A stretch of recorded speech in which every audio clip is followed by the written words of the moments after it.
नमस्कार, आवाज समाचार में आप सभी का स्वागत है। खबरों का सिलसिला शुरू करने से पहले आइए एक नजर डालते हैं आज की हेडलाइंस पर। गृह मंत्री अमित शाह ने लिया पहलगाम आतंकी हमले के बाद जवाबी कार्रवाई का संकल्प। वहीं पाकिस्तान के एफएम रेडियो केंद्रों से भारतीय गीतों के प्रसारण पर लगी रोक।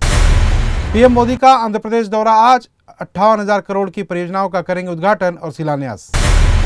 भुवनेश्वर के केआईटी छात्रावास में एक नेपाली छात्रा ने की आत्महत्या। 3 महीने में इस तरह की दूसरी घटना। श्रद्धालुओं के लिए आज सुबह खोले गए बाबा केदारनाथ मंदिर धाम के कपाट। इस दौरान प्रशासन ने सुरक्षा, स्वच्छता और अन्य व्यवस्थाओं का सुनिश्चित किया। और मुंबई इंडियंस ने राजस्थान रॉयल्स को प्लेऑफ से किया बाहर। साल 2012 के बाद राहुल द्रविड़ की टीम को मिली करारी हार। अब खबरें विस्तार से। प्रधानमंत्री नरेंद्र मोदी गुरुवार की देर रात केरल पहुंच चुके हैं। कांग्रेस सांसद शशि थरूर ने तिरुवनंतपुरम में पीएम मोदी का स्वागत किया। प्रधानमंत्री आज यहां विजनाम अंतर्राष्ट्रीय बंदरगाह को राष्ट्र को समर्पित करेंगे। इसके अलावा पीएम मोदी आंध्र प्रदेश में दोपहर करीब 3:30 बजे के करीब अमरावती में 58,000 करोड़ रुपए से अधिक की लागत वाली कई विकास परियोजनाओं का शिलान्यास, उद्घाटन और राष्ट्र को समर्पित करेंगे। इस दौरान वे सार्वजनिक समारोह को भी संबोधित करेंगे। पहलगाम हमले को लेकर केंद्रीय गृह मंत्री शाह ने गुरुवार को एक समारोह में कहा कि आतंकियों को चुन चुन कर मारेंगे, आतंक के आकाओं को बख्शेंगे नहीं, आतंकवाद को जड़ से उखाड़ फेंकेंगे। आतंक के खिलाफ हमारी जीरो टॉलरेंस की नीति है। वो ये ना समझें कि हमारे 27 लोगों को मारकर वो अपना मकसद पूरा कर लेंगे। कोई कायराना हरकत करके अगर कोई समझता है कि ये उसकी जीत है, तो मैं बताना चाहता हूँ कि ये नरेंद्र मोदी की सरकार है, किसी को बख्शा नहीं जाएगा। देश के इंच इंच जमीन से आतंक को खात्मा करके रहेंगे। इस लड़ाई में पूरी दुनिया के सभी देश एक साथ आए हैं और आतंकवाद के खिलाफ इस लड़ाई में भारत के लोगों के साथ खड़े हैं। मैं यह संकल्प दोहराना चाहता हूं कि जब तक आतंकवाद का सफाया नहीं हो जाता, हमारी लड़ाई जारी रहेगी और जिन्होंने इसे अंजाम दिया है उन्हें उचित सजा जरूर मिलेगी। भारत और पाकिस्तान के बीच तनाव बढ़ने के साथ ही पाकिस्तान ने सीमा पर सैन्य तैनाती बढ़ा दी है। पहलगाम आतंकी हमले के बाद पाकिस्तानी सेना ने भारत के साथ सीमा पर एयर डिफेंस और आर्टिलरी यूनिट्स को फॉरवर्ड लोकेशंस पर तैनात किया है। रक्षा सूत्रों ने बताया कि पाकिस्तानी सेना ने राजस्थान के लोंगेवाला सेक्टर बाड़मेर के सामने रडार सिस्टम और एयर डिफेंस वेपन सिस्टम तैनात किए हैं। भारत के खिलाफ कार्रवाई के बहाने पाकिस्तान बचकानी हरकतें भी करने लगा है। गुरुवार को पाकिस्तान के एफएम रेडियो पर भारतीय गानों के प्रसारण पर रोक लगा दी गई है। भारत सरकार ने मानवीय आधार पर पाकिस्तानी नागरिकों को वापस जाने की अनुमति देने के बावजूद पाकिस्तान ने अटारी बॉर्डर पर अपने गेट नहीं खोले।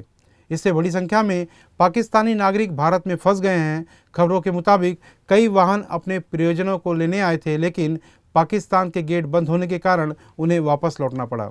अटारी बॉर्डर पर वाहनों की लंबी कतार लग गई थी। पाकिस्तानी नागरिकों ने अपनी परेशानी व्यक्त की और भारत सरकार से अपनी वापसी सुनिश्चित करने का आग्रह किया। भारतीय इमिग्रेशन और कस्टम अधिकारियों ने अपने गेट खोल रखे थे, लेकिन पाकिस्तान की ओर से कोई सहयोग नहीं मिला। 26/11 मुंबई हमले के आरोपी तहव्वुर राणा इन दिनों राष्ट्रीय जांच एजेंसी यानी कि एनआईए की हिरासत में है। इसी सिलसिले में गुरुवार को एनआईए ने बड़ा बयान जारी किया है, जिसमें कहा गया है कि मुंबई आतंकी हमले यानी कि 26/11 के आरोपी तहव्वुर हुसैन राणा से पूछताछ बेहद ज़रूरी है, क्योंकि वह लश्कर तैयबा और उसकी भविष्य की आतंकी योजनाओं के बारे में अहम जानकारी दे सकता है। बता दें कि एनआईए ने 28 अप्रैल को दिल्ली की एक विशेष अदालत में राणा की हिरासत बढ़ाने की मांग की थी। इसके बाद अदालत ने राणा की हिरासत 12 दिन के लिए बढ़ा दी थी। आवाज समाचार में वक्त हो चला एक ब्रेक का।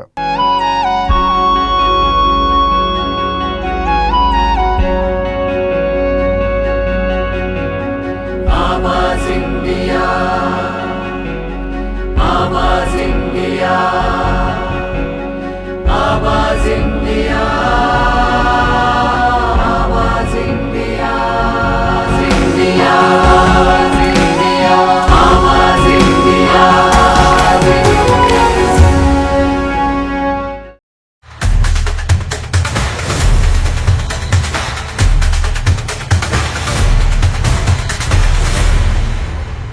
ब्रेक के बाद आप सभी का फिर से स्वागत है। ओडिशा में भुवनेश्वर स्थित केआईटी में एक नेपाली छात्रा अपने छात्रावास के कमरे में मृत पाई गई। 3 महीने में भी कम समय में ऐसा दूसरा मामला है। अधिकारियों ने बताया कि प्रिया शाह नाम की एक नेपाली छात्रा विश्वविद्यालय के छात्रावास के कमरे में रहस्यमय परिस्थितियों में मृत पाई गई है। 3 महीने के भीतर परिसर में नेपाली छात्रा से जुड़ी यह दूसरी घटना है। इन्फोसिटी पुलिस ने इस मामले की जांच शुरू कर दी है। पुलिस आयुक्त एस देवदत्त ने पुष्टि की है कि अधिकारी छात्रा की मौत के आसपास की परिस्थितियों की जांच कर रहे हैं। यह ताज़ा त्रासदी 16 फरवरी को 20 वर्षीय नेपाली छात्रा प्रकृति तमसाल की मौत के बाद हुई है, जिसकी मौत के बाद विरोध प्रदर्शन हुए और संस्थागत विफलता के आरोप लगे। राष्ट्रीय मानवाधिकार आयोग ने बाद में इस निष्क्रियता को घोर लापरवाही बताया था। इजरायल की राजधानी यरूशलेम के बाहरी इलाकों में भीषण आग लग गई है। प्रधानमंत्री बेंजामिन नेतन्याहू ने यरूशलेम तेल अवीव के मुख्य राजमार्ग पर आग लगने के बाद राष्ट्रीय आपातकाल की घोषणा की है। आग की वजह से हजारों नागरिकों को अपना घर खाली करना पड़ा है और देश की राजधानी पर धुएं का घना गुबार छा गया है। अधिकारियों ने इस आग को देश के इतिहास की सबसे बड़ी आग में से एक बताया है, जो बुधवार को इजरायल के जंगलों में लगने से दहशत फैल गई थी। जंगल में लगी आग में फंसे लोगों को निकाला जा रहा है। यह आग तेज हवाओं की वजह से तेजी से फैलती जा रही है। उत्तराखंड के विश्व प्रसिद्ध तीर्थस्थलों में से एक बाबा केदारनाथ धाम के कपाट श्रद्धालुओं के लिए आज सुबह 7 बजे पूरे विधि विधान के साथ खोले गए। देश विदेश से भारी संख्या में श्रद्धालु बाबा के दर्शन के लिए केदार घाटी पहुंचे हैं। मंदिर परिसर और आसपास के क्षेत्रों में भक्तों की चहल पहल देखते ही बनती है। इस बार केदारनाथ मंदिर को विशेष रूप से सजाया गया है।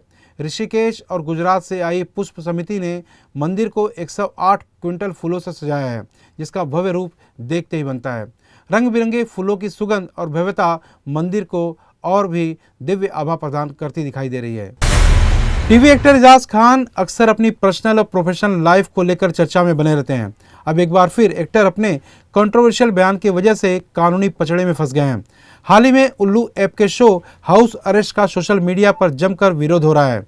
शो में दिखाए गए अश्लील कंटेंट की वजह से इस ऐप और शो को तुरंत बंद करने की मांग की जा रही है।